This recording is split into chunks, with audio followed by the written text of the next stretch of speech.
Eh, Les doy un caluroso saludo y con mucha emoción de estar compartiendo este espacio. Estamos 3 años de veladas literarias cada 2 meses, es la velada número 18. No puedo dejar de agradecer y reconocer el entusiasmo y el empeño que pone Luis Moncayo en esta actividad. Hemos tenido en el transcurso de estos 25 años diferentes temporadas. Esta es una cuarta temporada de estas actividades. Este es un centro médico que está enfocado sobre todo en la piel y nosotros consideramos que el mejor consultorio médico es de este consultorio, es de este espacio. El espacio en donde podemos compartir emociones, donde podemos compartir con el arte, con la literatura. Y entonces a mí me llena de emoción su presencia porque sin lugar a dudas se queda en este sitio. Las cosas buenas que se dicen, las emociones buenas que compartimos forman parte de este espacio. Es un espacio, como les decía, dedicado a la salud y en el que todos están invitados a asumir una pertenencia. Sientan ustedes estas intenciones como suyas. Vamos a sentirnos felices de seguirnos encontrando en este tipo de veladas y en diferentes actividades que se van desarrollando y nos va a encantar replicar estos momentos. Sin más, ahora tenemos pues una presencia importante y nos halaga Adolfo Macías, qué gusto compartir y nosotros nos disponemos a pasar unos minutos maravillosos compartiendo todo lo que se ha hecho bajo la dirección de Luis. Sin más, agradeciéndole su presencia, pues adelante Luis y Adolfo. ¿Empezamos ahorita? Ahora yo digo la actividad y aquí nos vamos a ir el Michael, ¿no? Ahora, sí, ahora es el programa, yo digo, no, esta cosa, perfecto, sí. Bueno, pues buenas noches, qué gusto verles, bienvenidos. El patio del Arupo es la casa de ustedes y esta noche el patio del Arupo se siente muy complacido porque tenemos a Adolfo Macías con nosotros, a que veo aparte de su familia. Me gustaría situarme porque quiero ver dónde está Verónica, que no la veo. Se me fue Verónica. ¿Dónde está Verónica? Hola, Verónica. Hola, Verónica. Eso es, ya por fin, localicé a Verónica. Verónica, buenas noches. Entonces, lo primero que tengo que decir es que deben de considerar que lo que va a transcurrir a continuación es un acto de homenaje en vida a Adolfo Macías Huerta. Los que hacemos el Patio del Arupo queremos que en vida se lleve este recuerdo, que hemos leído sus obras y que estamos emocionadamente conmovidos con lo que hemos leído y que considere esto como una apreciación en la mitad de su vida, porque es un hombre muy joven. De manera que a Adolfo, a toda la familia y a Verónica que nos está escuchando, esto es un homenaje. Oye, y como se trata de un homenaje, tengo que contarles lo que viene a continuación. Cerquita de aquí tiene que estar, no lo veo. ¿Dónde está Michael King? ¿Dónde está el Michael King? No lo veo. Michael, se fue al baño el Michael. Entonces, Michael King es un amigo, es profesor de música, es profesor de batería, y entonces yo le he pedido que nos acompañe porque la música que nos va a interpretar puede tener relación con la obra de Adolfo, de manera que una pieza musical en honor al invitado y en honor a ustedes. Durante toda la entrevista, aquí está junto a mí Jaime Calderón, que yo le pido que se ponga de pie porque tienen que conocerle. Por favor, le damos un aplauso. Jaime Calderón es un reconocido pintor de la ciudad de Quito, es un reconocido pintor ecuatoriano, se especializa en desnudo. Y su colaboración es, mientras va entrevistando Luis Moncayo a Adolfo, le va a hacer un retrato que al final le obsequiaremos el retrato, que sea un recuerdo de esta noche del Patio del Arupo.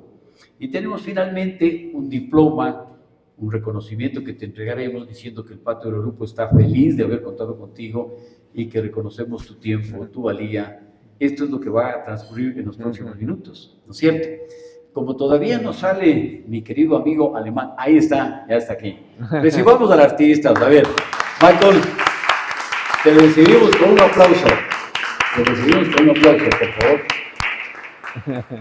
Entonces, Michael, la dinámica es, comienzas tú con una primera pieza musical, te vamos a prestar atención y a continuación viene la entrevista. ¿Estamos de acuerdo? Michael King, por favor. Yo creo merece la pena que les cuente que además de baterista es un gran deportista. Es una cosa sorprendente cómo domina sus deportes, ¿no? Es un loco enamorado del Pacífico Sur, es un loco enamorado de las playas ecuatorianas y es un loco enamorado del puerto San Pablo. Entonces hace todas las actividades náuticas en el puerto de San Pablo. Es decir, además de ser baterista, es surfoil, maneja wakeboard, es una cosa encantadora. Es un gran amigo de mi hijo que está por aquí, el Álvaro Moncayo. Hola Álvaro. Y se entienden súper bien entre el Álvaro y el Michael porque hacen el mismo tipo de actividades. Ahora, ¿quieres explicarnos cuál es la primera nota musical de tu parte? Por favor. El micrófono tuyo. Adelante. Check, check. Bueno. Gracias por otra oportunidad después de 2 años de aparecer aquí. Hace 2 años, también un miércoles estuve aquí y no había tocado en 3 años por conflictos donde estaba trabajando. Y 2 días después de mi apariencia aquí me despidieron. Entonces, aparecer aquí fue como el inicio de la salida, una salida medio brutal, en la cual conocí al hijo de Luis, que es parte porque yo sobreviví ese momento. Entonces, estar aquí con personas que no conozco, pero un lugar que me importa mucho, me hace muy bien. Sí, muchas gracias. Antes de todo. Encantado, Michael. Un placer, un placer, un placer. Luis sabe armar un evento así, pero también sabe armar una mesa con lechita, que hoy no hay. ¿O es Ana María? ¿Quién es el responsable? Ahí está Ana María, ahí está Ana María. Siempre hablo a mi mamá en Alemania de nuestras cenas. Y dice, ¿estás bien cuando estás allá? Entonces sí, en realidad es un lugar súper, súper especial y intento agregar algo especial. ¿Ya? Yo toco la batería desde hace 39 años y hoy es uno de 90% de los días yo toco más batería que hablo, porque no tengo familia aquí. Y esas son mis primeras palabras más o menos hoy que estoy hablando. Entonces, eso me causa más nervios que eso. Entonces déjenme tocar. La otra que van a escuchar se llama Iguamba. Samba, Ecuador Samba. Van a escuchar algo brasileño, aunque me dijo que mi compañero de la escena le gusta el jazz. ¿Pero también le gusta la música brasileña? Perfecto. Iguamba, Ecuador Samba. Voy a presentar un tambor que se llama el jepique de anel. Yo no llevo anillo, pero ahora me compré el primero. Y ese tambor se toca con eso. Voy a intentar tocar ese tambor mientras tocando 4 diferentes voces con los pies y mientras tocando la flauta ecuatoriana. Ahí viene la parte ecuatoriana. Van a ser 3 minutos, 4 minutos de locura rítmica melódica. Ojalá que les guste. Y devuelvo el micro. Qué lindo.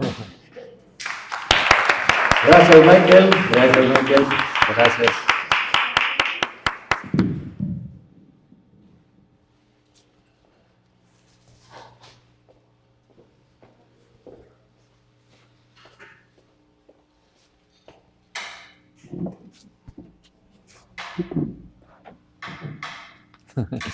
Está muy bien. ¿Cómo les gusta más?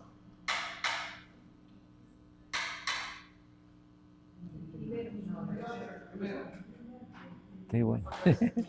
Percibe.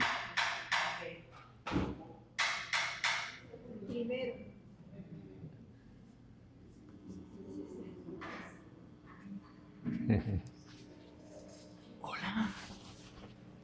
Buenas noches, tanto gusto. Hola. Hola, tanto gusto, qué gusto.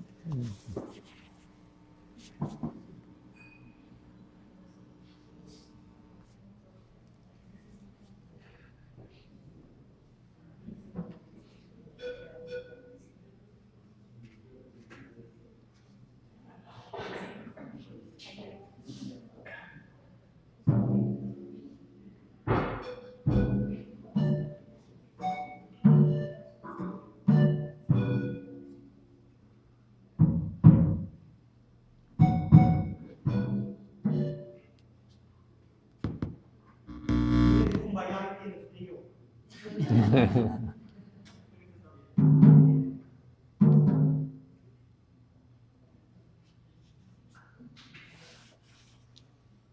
no abandonar a mi talón, le di una función aquí atrás. Eso es la especialidad de todo lo que estoy practicando desde hace 15 años más o menos. Dije que hay 4 extremidades y quiero tener una quinta. Ahí nació eso, parte de eso. Y el Ecuador, con la mala suerte con las mujeres, nació la idea de la sexta capa, que es la flauta, que estoy pensando. Esa es la historia básicamente de Six Dimensional Drumming, así se llama el concepto.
Muy bien. Creación propia. Ajá, sí. Ajá, bellísimo. Ahora sí, tenga la bondad. Pasemos. Vamos.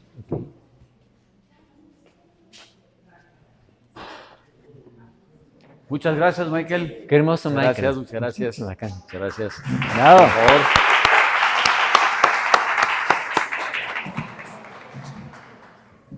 Bueno, pues vamos a ver. Sí puedes ver la diapositiva, Sí, ¿no es cierto? Estás perfectamente, cómodo, estás sí. confortable. Ajá, Muy sí, bien, ahora sí muy nos bien. van a acercar los micrófonos. Ok.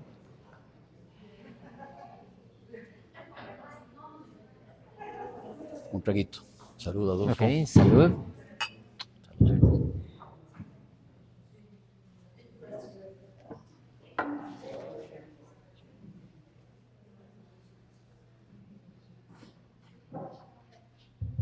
Aló, aló, aló. Aló. Hola, hola. Ahora. Ahí está. Ahora. Sí. Aló. Hola. Perfecto. Ahora sí. Hola, hola. Ujú. ¿Está bien? Bueno, pues buenas noches. Entonces comienza la tertulia. Tengan la bondad de aceptarme la presentación de Adolfo. Y digo yo que es válido esta primera diapositiva.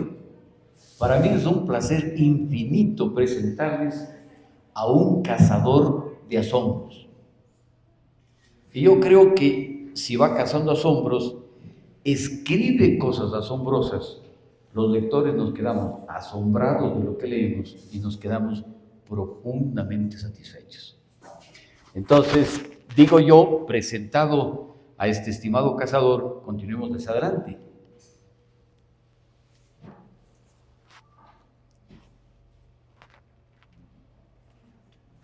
¿Qué pasó con la diapositiva que no corre? Espera la otra flecha, ¿no? Desde aquí dirijo hacia el aparato. O la otra para arriba, ¿no? Ahora funcionaría. Debería funcionar. Veamos. Un segundito que esto esté en regla. Ya nos estoy dando la EMI.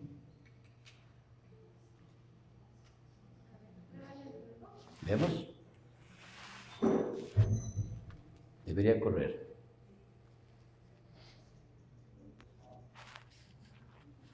¿Lo intento? Ahora.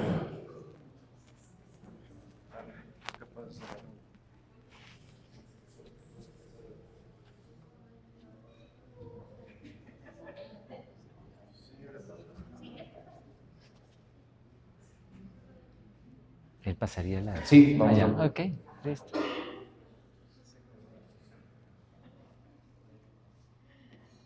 Eso es, muy bien. Entonces, quedemos ahí y por favor, ¿va a ser posible que las pase yo o no? ¿Hay alguna dificultad? Eso parece que funciona. Ya, gracias. Muy bien. Perdonen ustedes, por favor, la tecnología de vez en cuando nos suele pasar alguna de estas jugadas, ¿no? Entonces, lo primerito, a quienes no conocen a Adolfo Macías, tengo que presentarles, es guayaquileño. Es importantísimo saber que es escritor, que es poeta, que es novelista y que también es psicoterapeuta. Hay cosas interesantes que tengo que preguntarle, ¿no? De todo lo que he estado leyendo, resulta que trabajó, se ganó la vida en la publicidad comercial y en la publicidad política. Y después emigra hasta que se vuelve novelista y escritor. Entonces yo la primera pregunta que tengo, antes seas bienvenido, cuéntanos por favor, ¿qué tal tu experiencia en el mundo de la publicidad comercial y qué tal tu experiencia en el mundo de la publicidad política? Ok, no es un tema al que suelo volver, ¿no? Bueno, ¿no? Ser publicista es muy particular, ¿no? Primero, el mundo de la publicidad requiere una mentalidad muy particular, ser un creativo publicitario además, ¿no?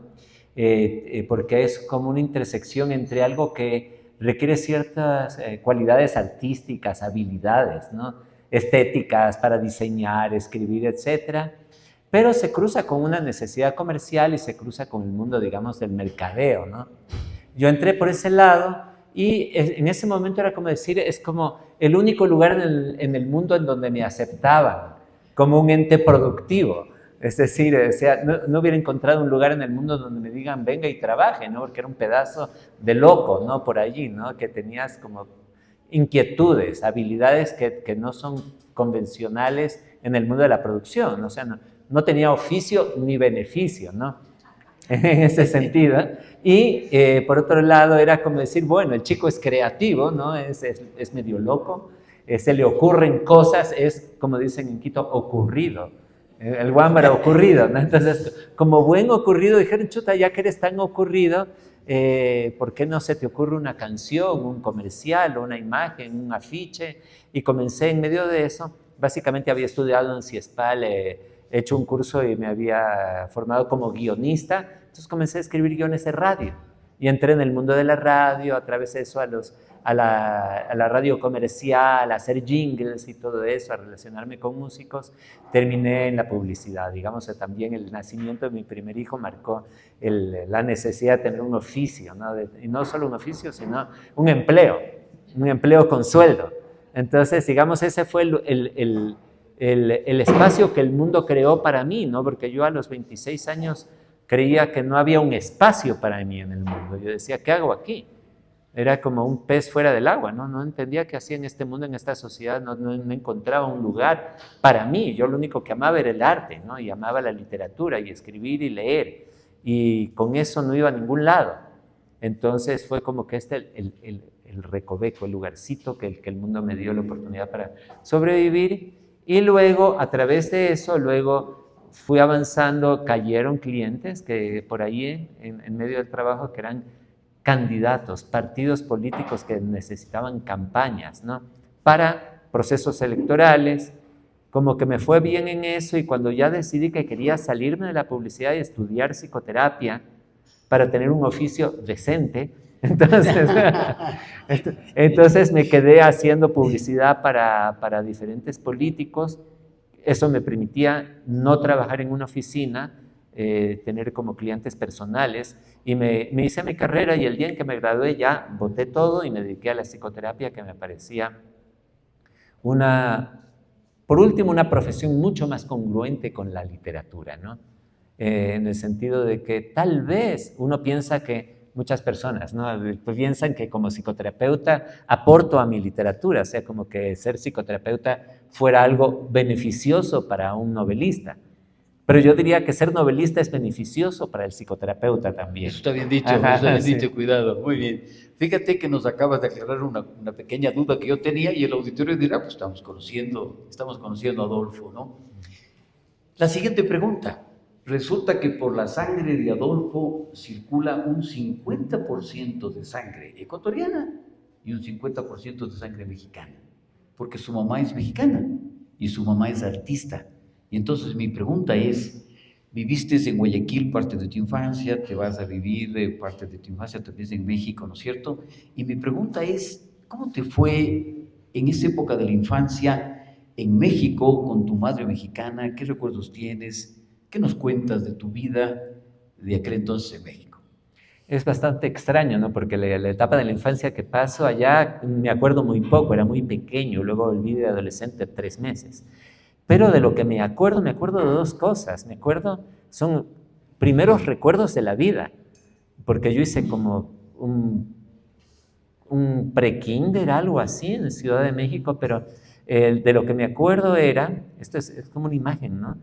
Es un departamento, estoy en la casa de mi abuelo, mi madre no está, mi madre se había ido a Estados Unidos y nos había dejado a mí y a mi hermano con mi abuelo, y me acuerdo que es Navidad y que mi hermano está jugando con un tren eléctrico.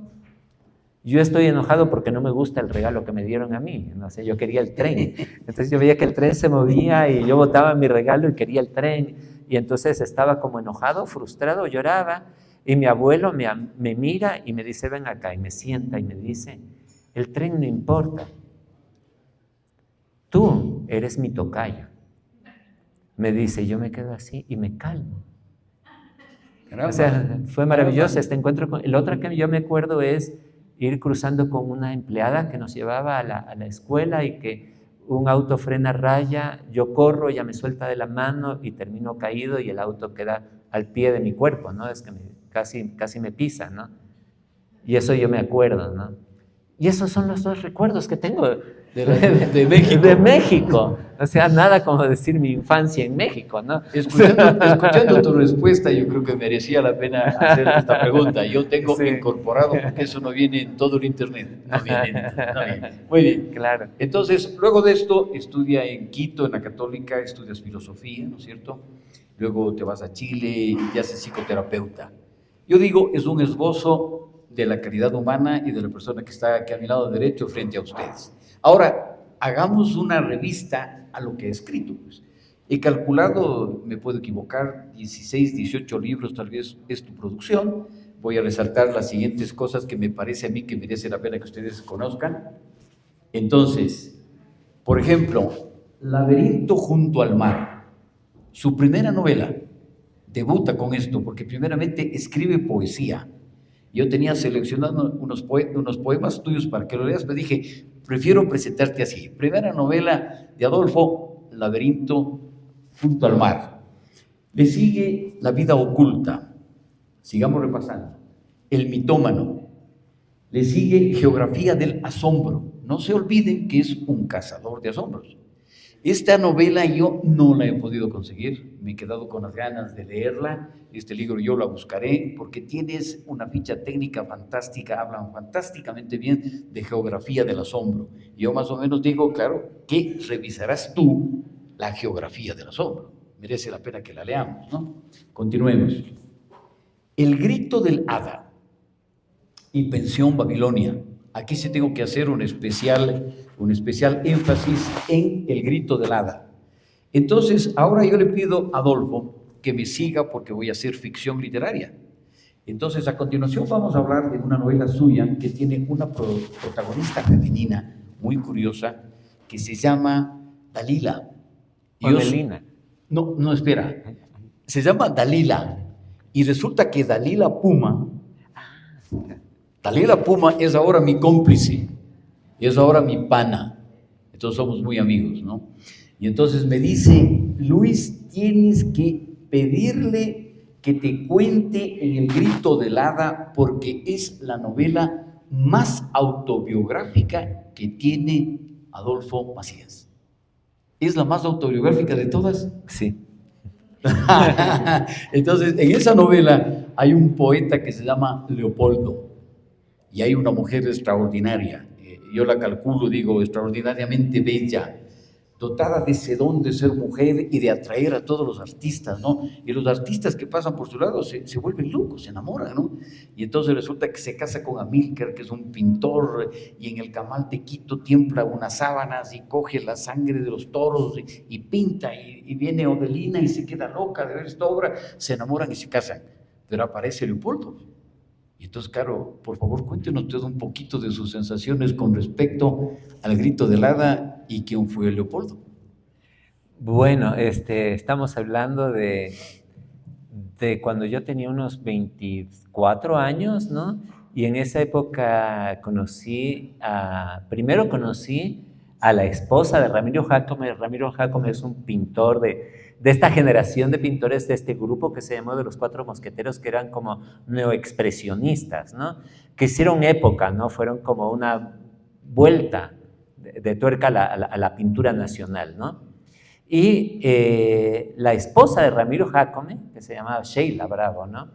Era una persona muy inquieta literaria y musicalmente, ¿no? Y jugaba este papel, ¿no? Que era esta mujer que tenía como sus amantes artistas, iba por aquí, por allá y escribía poesía, pero tenía esta curiosidad, ¿no? Que era convertir a su casa, igual un poquito como un tema como lo Frida Kahlo, ¿no? O sea, hacer de su casa el centro de la movida cultural de la ciudad y de los artistas de esa época. Entonces, su casa era la bohemia eterna, ¿no? Tú llegabas ahí y salías en 3 días después. Y la gente se quedaba a dormir nomás, así, y no paraba la cosa. Y en medio de eso, Ramiro pintaba. No paraba de pintar, ¿no? No paraba de pintar y no paraban de fumar hierba todos, ¿no? Básicamente, ¿no? Entonces era como un lugar en el cual solamente había música, arte, todo el mundo conversaba, pero también era esta época del amor libre, el hipismo, y había mucha violencia porque había una supuesta libertad sexual combinada con los celos, es decir, la fantasía de la libertad sexual, la fantasía del amor libre. En vez del amor libre había fantasía del amor libre, ¿no? Un deseo, una aspiración al amor libre que luego terminaba en persecuciones, celos, sangre y golpes, ¿no? Entonces, en realidad no había las condiciones psicológicas y culturales para una propuesta de esa naturaleza, pero había el deseo de llevarla adelante, ¿no? En medio de esto le conozco, pues, ¿no? A la Sheila, que pasa a ser como el personaje en el que yo me inspiro para crear a Odelina, que es la personaje principal del Grito de la Hada. Vea usted qué cosa tan linda nos estás comentando, ¿no es cierto? Muy bien. Entonces, seguimos adelante. Y resulta que quien me asesora en todo esto me dice, Dalila se llama, ya hablaremos de esta novela, y me dice, preséntale esta foto. Entonces, quiero que vean ustedes esta fotografía. Aquí está Adolfo Macías, él es Willow Ruales.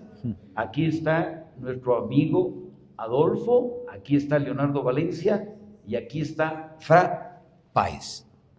Y resulta que me quedo sorprendido cuando le conozco al Fra Páez. Pues. El Fernando. El Fernando, ¿no?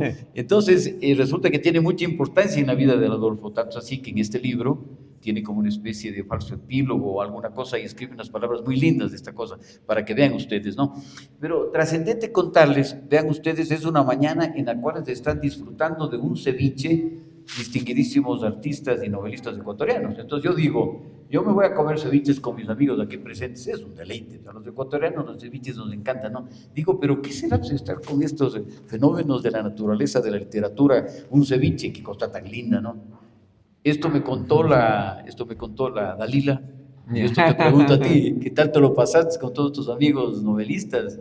No, con ellos me divierto, ¿no? Básicamente somos muy amigos, ¿no? Así, tenemos muchas cosas personales, ¿no? Que compartir. Merece la pena, ¿no es cierto? Y volveremos a la carga cuando hablamos de Fernando Páez, ¿no? Muy bien, sigamos adelante. Entonces, digo yo, en el transcurso de los siguientes minutos, vamos a tratar un poquito más con detenimiento 2 libros. Este primer libro, donde el sol pierde su reino. Ahí tienen ustedes la portada, y entonces observen que es un bailarín que está cayendo en caída libre, en uno de sus ejercicios de danzas, como yo interpreto. Tomé la fotografía y lo puse al revés. Entonces ustedes pueden examinar cómo en la fotografía de acá es un danzarín que se va hacia arriba, ¿no? Porque es la historia, esto es lo que vamos a hablar a continuación, es un muchacho quiteño, artista, se apasiona por la danza, y entonces él quiere triunfar en la danza, y tiene una especie de pasión tremenda, y de eso va donde el sol pierde su reino, pero se involucra en una serie de cosas que enseguida vamos a ir contando contigo poquito a poquito, ¿no? Preciosa novela que le invito a que la conozcan, tremendamente entretenida, divertida, etcétera, etcétera. Muy bien, haciendo la introducción, yo decía cuando leí la novela, seguramente Adolfo o leyó libros que tienen que ver con los danzarines, sobre todo rusos, que son increíbles, o debió estar en contacto en Quito con gente que hace danza, y dije, me tengo que ir a la Compañía Nacional de Danza. Averigüé, y ahí está en la avenida Coca, me atendieron en la fotografía de la parte de afuera de la Compañía Nacional de Danza, el logotipo, la parte interna, y les digo, déjenme hacer una fotografía de donde está la sala en donde hacen los ensayos. Entonces, identifico perfectamente la sala de ensayos de nuestra Compañía Nacional de Danza, y aquí está la Dalila. Entonces, una bailarina mexicana que dije, aquí le pongo, es de quien estoy hablando, quien es la que me va asistiendo para yo poder hacer las preguntas a Adolfo, ¿no? Y les presento la siguiente imagen, la Sala Nacional de la Compañía de Danzas, y él es el protagonista. Entonces, este es un protagonista que tiene una esencia tremenda en la historia, ¿no? Entonces, ama la danza, quiere ser bailarín sobre todo, pero en el camino se encuentra con la siguiente historia, y a continuación nos comentará, se encuentra con la coca. Y dije, merece la pena, voy a ilustrar. Aquí tienen ustedes una fotografía de las hojas de coca con una mano de un cultivador, seguramente en las tierras ecuatorianas, bolivianas o colombianas preferentemente, un agricultor, ya saben todo lo que tiene la historia de la coca. Y aquí tienen ustedes la Erythrocyrrum coca, que es la especie de donde se saca el clorhidrato de cocaína. Esta cosa tiene mucho que ver con la historia que nos cuenta Adolfo Macías. Entonces ahora calladito me quedo, por favor, tenga la bondad, cuéntenos la historia de este bailarín. Un poquito. Ya, ok, bueno, básicamente yo entre los 20 y los 25 años fui muy amigo, ¿no? de todos los bailarines. Estuve de novio y conviví con una bailarina. Hasta ahora tengo amigos bailarines. Pero básicamente en la novela yo me planteo una cosa primero, ¿no? O sea, quería trabajar el tema de la adicción, el romance con la sustancia, podríamos decir, y luego la crisis, la caída y la recuperación, hacer como una novela de todo el ciclo. Y para mí era muy importante entender cómo se engancha a alguien en una adicción, ¿no? Porque en primera instancia una sustancia lo que procura es divinidad, digamos, una sustancia es un endiosamiento, ¿no? Que sufre una persona que en contacto con una sustancia logra acceder a un estado de conciencia en el cual es capaz de vivir estados alterados, increíbles y en el caso de un artista, increíblemente maravillosos, es decir, ir más allá de sus propios límites, ¿no? Y, digamos, ahora que murió Clever Viera, ¿no? También Clever está detrás de esta historia, ¿no? Porque había este tema que es el entusiasmo, el endiosamiento, el hecho de que la bebida y la cocaína llevaba a los bailarines a jugar, a extralimitarse, a sentir que la energía no tiene límites, que los límites no existen, que siempre es posible como tener estados extáticos y alterados de conciencia en los que el cuerpo hace cosas que van más allá de la conciencia y del autocontrol de la persona, ¿no? Es decir, trascender los límites de la propia personalidad en un momento no creativo, ¿no?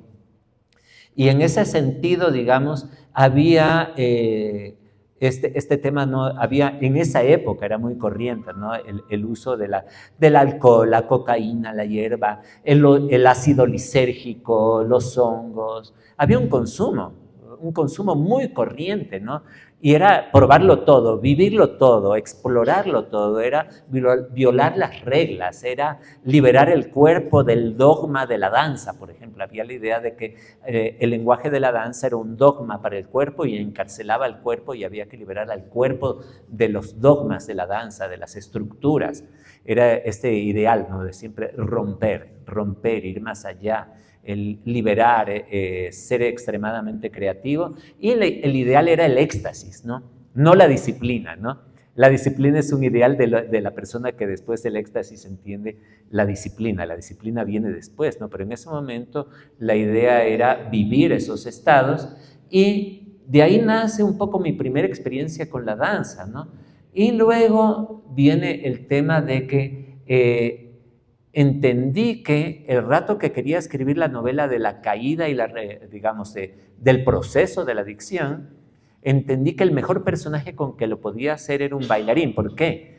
Porque en principio, cuando tú piensas en un músico que consume drogas o en un pintor, tú dices, ok, pero consume drogas, ¿cómo? Pero en un bailarín necesita estar atenta perfecto contra el propio organismo, que es el principal instrumento de la danza. Es decir, es el juego más riesgoso en el mundo del arte es ser un bailarín adicto, ¿no? Sin embargo, existen, ¿no? Y son fabulosos, grandes, ¿no? Pero siempre que tú te topas con la figura de un bailarín que atravesó una etapa de alcoholismo, de adicción, lo que sea, te topas con un proceso de regeneración. Simplemente hay un límite. Hay un límite en el cual o te destruyes o te sales. Porque no puede aguantar más el cuerpo, porque físicamente no puede. Exacto. Un bailarín no puede estar drogándose, no puede estar actuando y llegar a ser un gran artista como quiere el protagonista de tu novela. Es la ilusión de que te va a subir, es la ilusión de que te libera, de que te va a empujar a un lugar en donde nunca has estado, pero el rato en que parece que ya estás llegando a ese lugar, te quedas sin el cuerpo, pierdes el cuerpo. Y en ese momento te caes. Y un poco en la novela de Donde el Sol pierde su reino, lo que pasa es eso, que un bailarín que es muy talentoso en un buen día se cae de la manera más idiota en una presentación. Y es porque ya perdió el control, ¿no? Y en ese momento entra la crisis, porque siendo como el más talentoso y el más engreído, lo botan para abajo.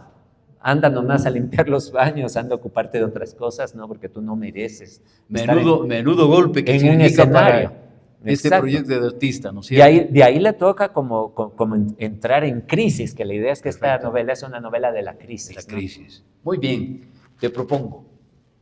Hay unos personajes fantásticos, pues no. El bailarín, que se llama Carlos. Magdalena, que es su mujer con la cual vive, se llama Maggie. Es un ser dulce que increíblemente le acompaña en semejante caos que entre el bailarín, merece la pena considerarlo. Alejandro Puma es el director de la compañía de danza donde transcurre la novela y es el padre de Dalila Puma, la que me ha estado contando todas las cosas que yo sé de la vida de Adolfo, ¿no? Y hay un hombre que es Pedro Bautista, este sí tenemos que insistir un poco, ¿no? Y Pedro Bautista es un poeta, y lo describes. Y es un poeta que debió de existir en Quito, ¿no? Y es un poeta increíble, no vive más que para la poesía. Tiene una prima que es de Cuencana que se llama Julia, y entonces han hecho libros de poesía amarrados por ellos, salen a las calles de Quito a vender, y este hombre vive consumido, y el chico bailarín le huye porque es un hombre tremendamente controversial. Háblanos un poquito de el poeta, de la poesía, del Pedro Bautista. Bueno, en esa época se llama, o sea, este personaje, hablamos de la novela autobiográfica, es esta, ¿no? Hay este gran poeta que se llamaba Pedro Moreno, ¿no? Que es, como diría Barthes, ágrafo, es decir, es un poeta que no deja obra escrita, que solamente emborrona, escribe, lee y rompe y quema, y escribe y rompe y quema. Y luego cuando reúnen los poemas entre la enamorada y los amigos y lo quieren publicar, él acepta y luego en una borrachera va y rompe todo y lo quema de nuevo. O sea, es una persona que no tolera la idea de publicar y de convertirse en un poeta, ¿no? Es decir, un poeta que se niega a sí mismo como poeta, ¿no? Porque entiende que la poesía no es un oficio, sino que es un estado de conciencia, ¿no? Es habitar permanentemente en el ser, en la presencia viva, estar ahí. Y que la palabra es simplemente, la poesía es la transgresión de la normatividad en el lenguaje, para simplemente poder ser verdadero, ser un ser verdadero, pero al mismo tiempo es un adicto, y al mismo tiempo es un alcohólico, ¿no? Así es. Y este amigo murió de una manera muy desgraciada, muy terrible, y es, digamos, de las personas que conozco, es la persona más talentosa que he conocido en toda mi vida, con largo. O sea, un talento extralimitado. Para mí era como algo así como ser amigo de García Lorca, ¿entiendes? O sea, era como, se iba muy por encima, ¿no?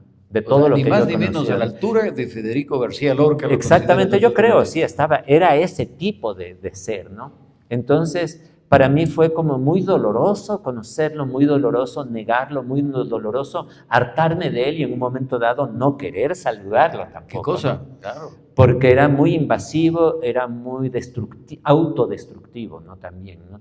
Y me impedía, a mí me desestabilizaba un montón, pero al mismo tiempo me maravillaba. Entonces yo aquí en la novela lo que trato de recordar es la forma en que él me trataba, la forma en que me desestabilizaba, la forma en que me cuestionaba todo el tiempo y me movía el piso, ¿no? Y creo que lo consigues maravillosamente bien porque es una descripción excelente de la relación que tiene entre Pedro Bautista y el protagonista de la historia, ¿no? Uh-huh. Vamos a ver, y una protagonista, un personaje increíble es la Marquesa de Solanda. ¿Quién es Marquesa de Solanda? Es la abuela del bailarín. Y es una historia sorprendente, no se olviden, cazador de asombros.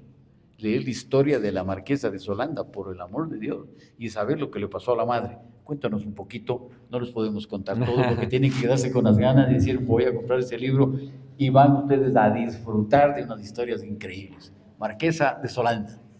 Bueno, me imagino que ya la Marquesa de Solanda es un personaje que, bueno, primero yo lo conocí, no sabía quién era, sino que yo vivo en el centro desde hace 30 años y siempre voy a la Plaza Grande a tomar café y me llamaba mucho la atención frente al Palacio Presidencial una señora con un altavoz muy elegante, como muy erguida y muy digna, ¿no? Así, ¿no?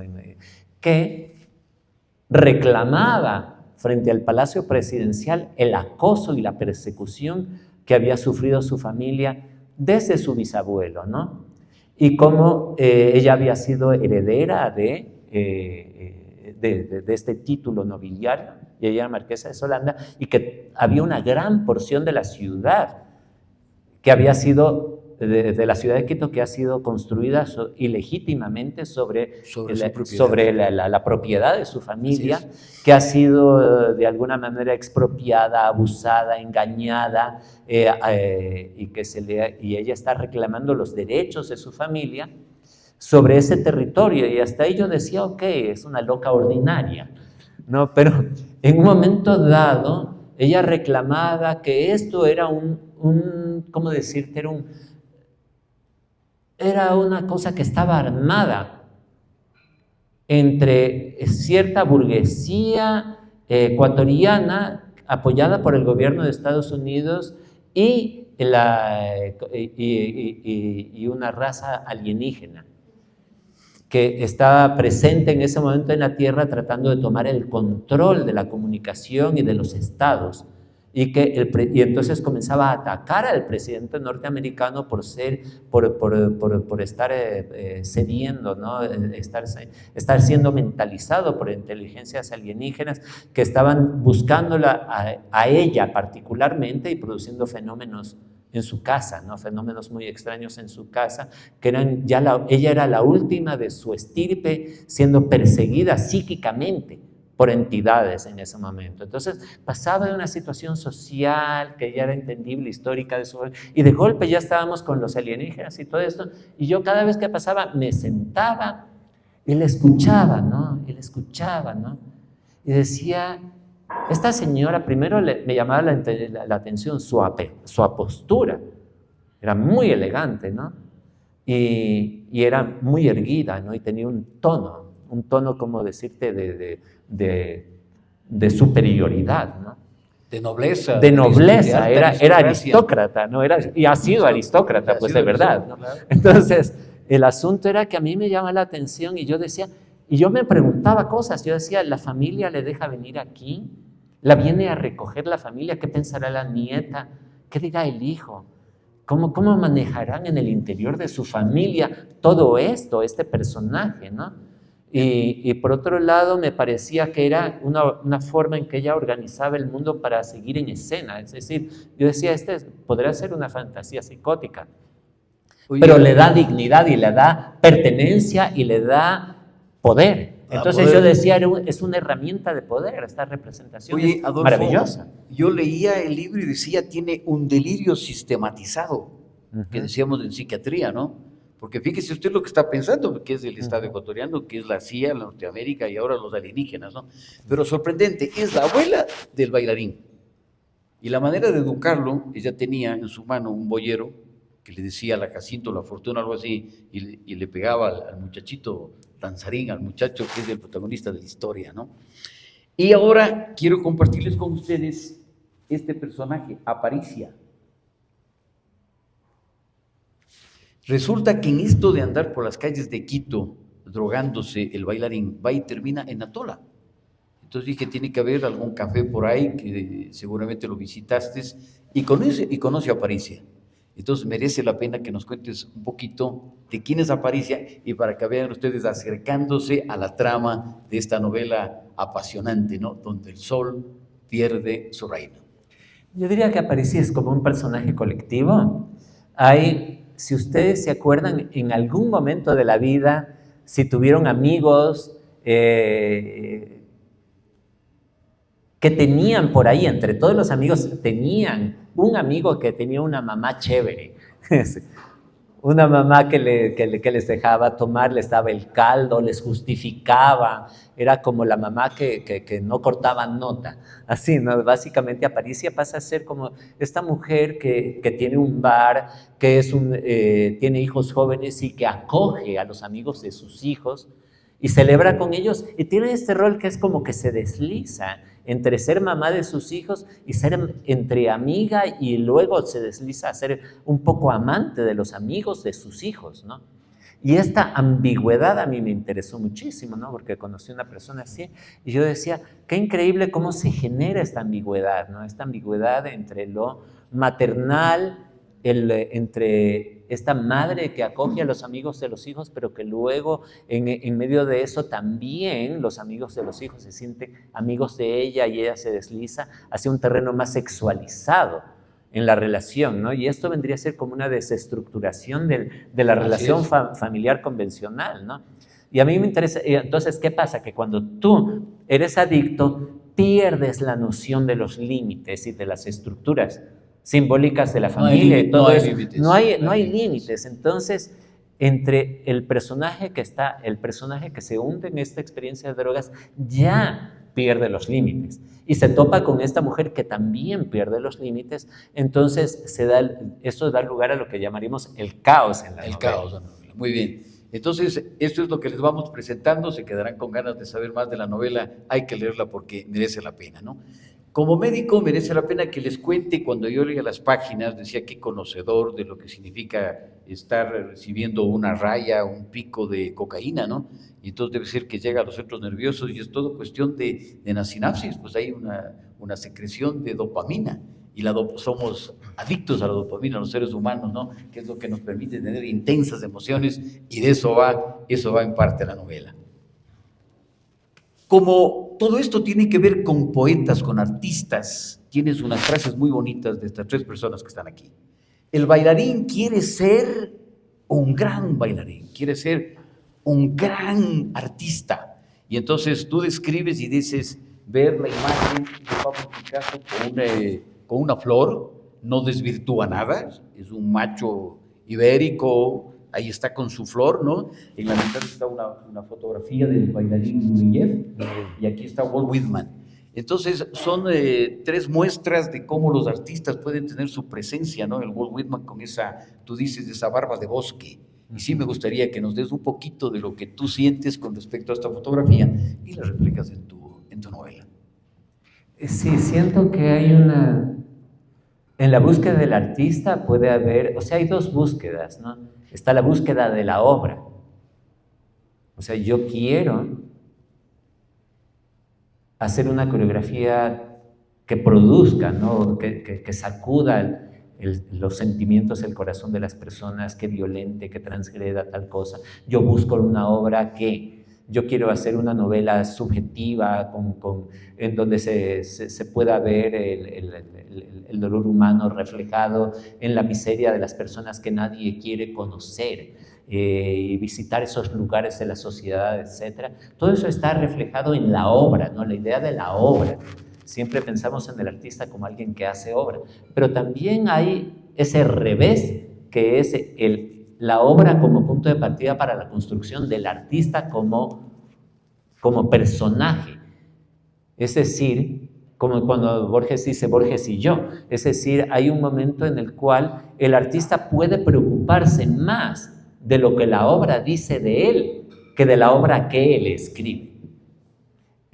Puede haber una caída en el ego, el precipicio del ego, ¿no? En el cual el artista está más interesado que en la obra, en la construcción de su propia identidad frente a la sociedad que lo lee.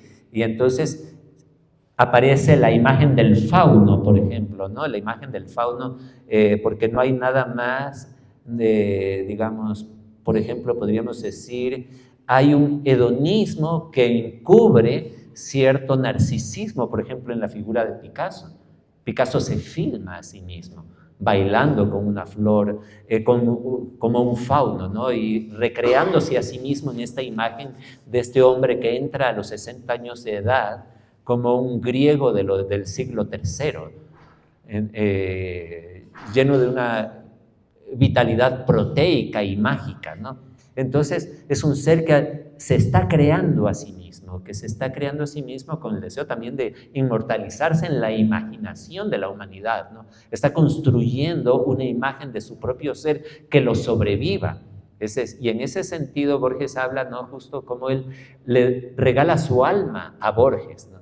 Y cuando hablamos de Borges no hablamos él dice, nadie habla de Che Borges, ¿no?, de Jorgito, porque Jorgito me dice mi mamá, mis amigos, ellos saben quién soy, pero cuando yo entro en un auditorio nadie sabe quién soy porque creen que soy Borges.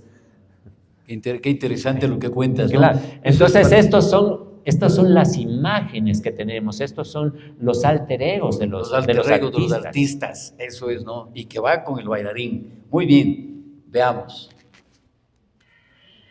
Coges los libros de Adolfo y, por ejemplo, estás leyendo y dice el protagonista, cada libro era una misa. Y leo una serie de cosas, ¿no? Y me encuentro con Pink Floyd y dije, tengo que poner estas imágenes hermosas. Decíamos que somos contemporáneos, aprendí a amar a Pink Floyd desde el año 1971.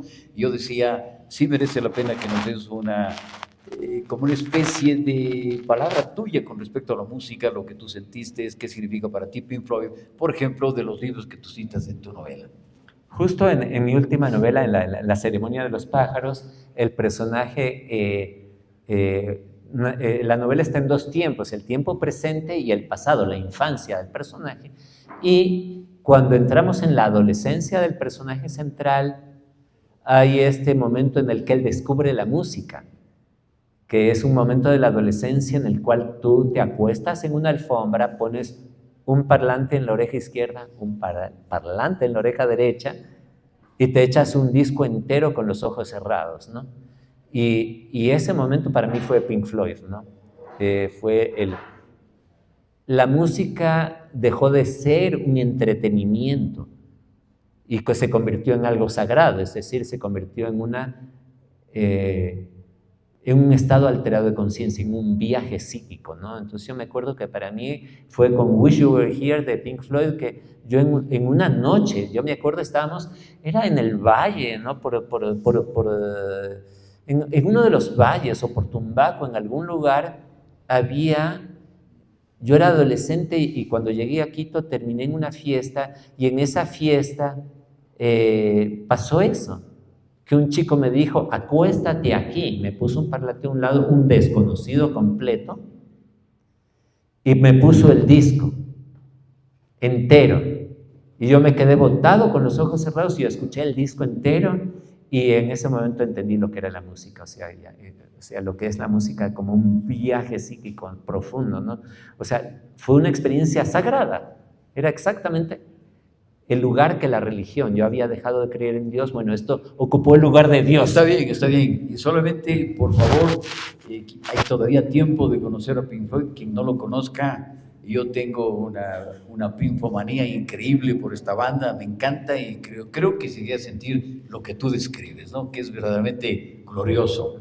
Muy bien, un paso más adelante. Les presento. Ella es estéticamente para mí la Dalila. Y entonces yo quisiera que leas, por favor, si puedes leerlo. Eso sí. Está tomado de tu novela. Entonces recuerden, Dalila es bailarina, hacen pareja con el protagonista de la historia. Y léenos un poquito porque va a decir exactamente quién es ella y por qué le he puesto a la protagonista femenina aquí. Por favor, ¿quieres leerlo con tu voz? Quedó prendado en mi mente como un salmo, Dalila Puma. Como un salmo, Dalila Como un Puma. salmo, sí. Adelante, por favor. La plenitud de sus labios y su frente, poderosa, armonizaban con la potencia oscura de su cuerpo que parecía haber sido extraído de un árbol de caoba y moldeado por un artesano sobrehumano. Bueno, pues entonces la Dalila se junta con el Carlos, que es como se llama el protagonista de la historia, y viven un amor y sienten que solo tocándose unas plenitudes inmensas. Les invito a leer la novela y se enamorarán en parte de la Dalila, pero tiene también su lado conflictivo la Dalila, ¿no? Muy bien, veamos. Y yo decía, como una celebración a los bailarines del mundo, la tumba de Nureyev en París, que viene a ser otra cosa como lo que tú decías, ¿no? Como el alter ego de ellos. genio y figura hasta la Hasta sepultura. sepultura. En París está enterrado, fíjense ustedes qué tumba tan hermosa, ¿no? Con esto, un pequeño repaso de tu precioso libro, En donde el sol pierde su reino. Veamos ahora el siguiente libro. Hace un mes lo presentaste, de manera que llevas un mes atendiendo entrevistas en radio, prensa, televisión. Espero que no estés, este ratito no estás cansado, tienes todavía una dinámica fantástica. Y les presentemos al auditorio esto. Claro. Y yo digo que esto es la historia de un viaje. Entonces, vamos a ver. Yo tengo este libro en mis manos un día miércoles en la mañana y el día miércoles de las 5:30 de la tarde me voy al aeropuerto de Quito, me acompaña mi señora esposa, me subo en Airbus 350-900, me siento cómodamente y resulta que abro la primera página del libro y resulta que la historia comienza en Madrid. Es la historia de un viaje. Es la historia de un viaje para quien lee el libro y es una historia de un viaje porque este muchacho que se llama Gabriel va a viajar. Y yo me siento en mi salsa y entonces comienza la primera página y dice, es Puerta del Sol, hay unas personas de la tercera edad que están tomando aperol como aperitivo, están jugando a la brisca y resulta que la imagen de tío Pepe está a punto de encenderse porque ahí está el sol de Andalucía. Yo leí aquello y debo de contarte que terminé de leer el libro a las 11 horas de vuelo cuando llegué a Madrid. Entonces, historia de un viaje impresionante. Leí este libro, me quedé emocionado. Y entonces, déjenme un poquito que les cuente de qué va esta novela, ¿no? Entonces, estoy en Madrid y acompañado por una famosa periodista quiteña. Viene, desayuna conmigo y me dice, ¿y qué idea tiene? Porque me trata de Doc, ¿a dónde se va? Al Puente de Vallecas. ¿Y cómo se va al Puente de Vallecas? Porque resulta que la novela de Adolfo transcurre en Puente de Vallecas. Entonces, aquí tienes, ¿no? Me fui al Puente de Vallecas, bajamos a caminar por Vallecas en la ciudad de Madrid y entonces resulta que me encuentro con estas chiquillas que estaban en una esquina. Son muy españolas. Quiero que lean, por favor, lo que dice en la camiseta, ¿no? Despedida mortal. Y entonces en este libro la protagonista femenina es una española que se enamora del protagonista de la historia que se llama Gabriel. Y me gustaría, por favor, que leas lo que tú escribes en la novela. Entonces piensen en esta muchachita, ¿no es cierto?, que yo les presento a ustedes como protagonista femenina que tiene mucho alcance en la novela. Danos leyendo lo que tú dices de ella. Formas desenfadadas de su lenguaje, sus alegrías absurdas y sus enojos repentinos. Discurso de su generación, derribar al patriarcado heteronormativo y experimentar con sus sentidos. Su boquita incisiva como una flor envenenada. Su